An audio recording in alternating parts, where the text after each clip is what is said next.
Assalamualaikum warahmatullahi wabarakatuh. How are you doing, guys? Hopefully all of you doing well out there. So today I'm gonna be telling you about Jokotole story from Sumenep, Madura. But first of all, let me introduce myself. My name is Muhammad Raihan Priananditya.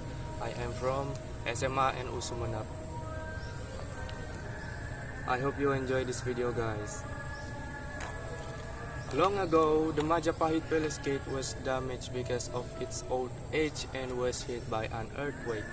The king intended to rebuild the gate as before, as magnificent as when it was first built by Raden Wijaya, the king of Majapahit kingdom. The craftsmen and masters were gathered to build the palace gate.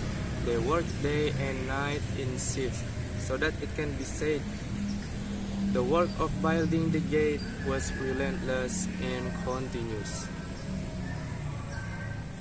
But it's really strange, every time the top of the gate is completed perfectly, suddenly the gate that looks beautiful and majestic is destroyed. The incident was repeated up to 3 times. Then one of the masters from Gapura construction team was meditating. He was a magic master from Madura.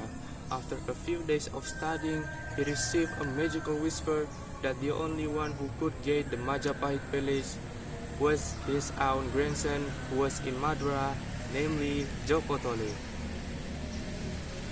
With approval of the king, Jokotole was summoned to the capital city of Majapahit, a simple but well-built young man who immediately praised respectfully. When he arrived before the king of Majapahit, "Is it true that you can guarantee the gate we are building?" asked the king. "I will try my best of my abilities, Jokotole, servant of Gusti Prabu," said Jokotole reverently. "You know, the master have made it possible to rebuild the gate. If you are not able to help them to open the gate of the night, then you and all the masters who join in this construction will be severely punished. And if you succeed in helping the masters and the people involved in the construction, then you will get a gift from me." "Servant of Gusti Prabu," he said, nodding. So in the legend, it is stated that Jokotole was burned to the giant pot, and something from his navel issued a liquid adhesive or a kind of cement. Then drops of sweat all over the body become a powerful adhesive for the gates of the Majapahit village. Finally, with the help of Jokotole, the masters were able to build and successfully return to the gate of Majapahit village. Of course, the king was enjoyed at this fact. Since then, Jokotole was appointed one of the main officers at the Majapahit Palace. Because a part of being construction expert, it turns out that Jokotole also has a military skills. In fact, he has a formidable war tactic. Therefore, if there are things that are difficult to overcome by the Senopati and the Majapahit warlords, Jokotole is told to deal with them. If there is a rebellion aimed at undermining Majapahit superiority, Jokotole is ordered by the king to lead the troops by fuel the rebellion. Jokotole turned out to be an agile soldier in leading the troops every rebellion against Majapahit.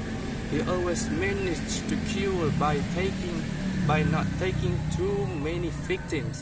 It is not strange that the king loves him very much. He often gets many gifts from the king. Because the king really loves Jokotole, there are some people who are jealous of him.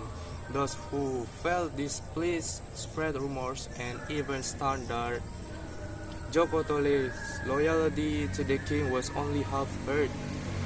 Jokotole fought not for glory of Majapahit only, but simply to get a gift from the king.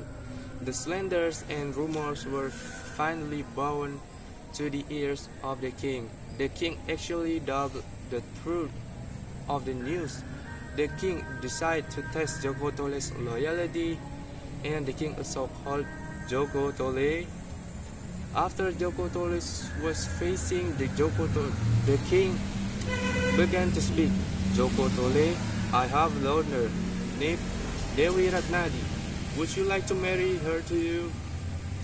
Jokotole said, Yes, I am ready to be paired with your majesty's daughter, answered Jokotole in a firm voice. But won't you regret it later? Asked the king. Why should I be sorry? Asked Jokotole. You know, explained the king, my daughter is blind. Do you still want to marry her? Yes, I'm still willing, answered Jokotole in steady voice. The king smiled heavily at Jokotole's reassuring answer. The king's heart became more determined that Jokotole was indeed a knight who was very loyal to him. The rumors and slander are just a lie. A few days later, Jokotole's wedding party with Dewi Ratnadi was celebrated at the Majapahit Kingdom Center. There were various comments on the wedding. People who were not happy with Jokotole considered to the bridegroom's side by side a joke that wasn't funny. The moral value from the story is be good and trusted. Okay guys, that's it. I hope you enjoyed the video. Thank you for watching. Assalamualaikum warahmatullahi wabarakatuh.